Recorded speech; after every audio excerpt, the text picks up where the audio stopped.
Kia ora. In today's headlines, the government has responded to parent pressure by reversing changes to teacher funding and class sizes. Education Minister Hekia Parata retracted the controversial budget policy this afternoon. She says she's realised parents aren't prepared to accept the trade-off between teacher quality and quantity. The quality part of our plan has resonated, and that's been very clear. But the trade-off in terms of class sizes has not, and that is why we are reversing that particular decision. Canterbury Police warn ice is expected to remain a hazard for drivers overnight. While the bad weather's easing, there have been around 15 minor accidents in Christchurch City, North Canterbury and Selwyn District today. Debate is continuing over the government's suggestion that convicted child abusers be prohibited from raising more children.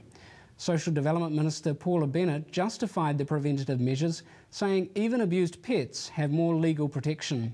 There can be a sanction put on that you can not own a dog for 2 years or 5 years, yet we don't do that with children. Although that's found support from some corners like New Zealand First and lobby group Family First, others suggest the sanctions on abusive parents could be going too far. The Law Society's Gary Collin believes a blanket ban could violate individual rights. All you can do is to ensure that when they do have children, the children are protected if necessary by the state. Well, the Children and Young Persons and Their Families Act already gives power to remove children where there are care and protection issues.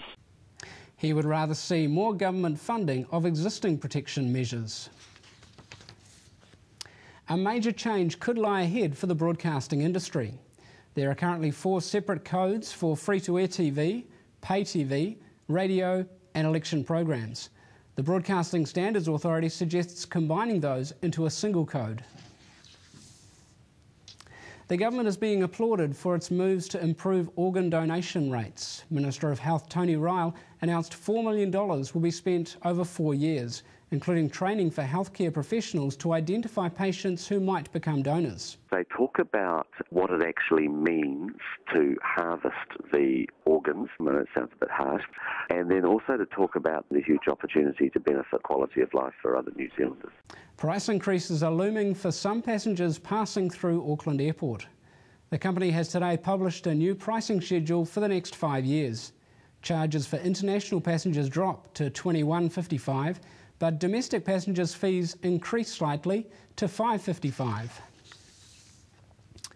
Overseas, there's been another massacre in Syria as it edges closer to civil war.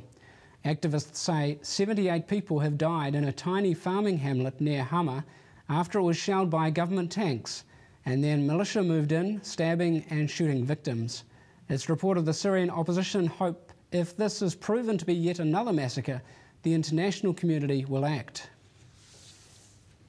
And finally, Prime Minister John Key says his government's intervention to ensure The Hobbit was made here has been vindicated. He says Wellington's world premiere screening of the movie is the icing on the cake. That screens on November the 28th. Those are the headlines from the RBG News Centre. Kia ora.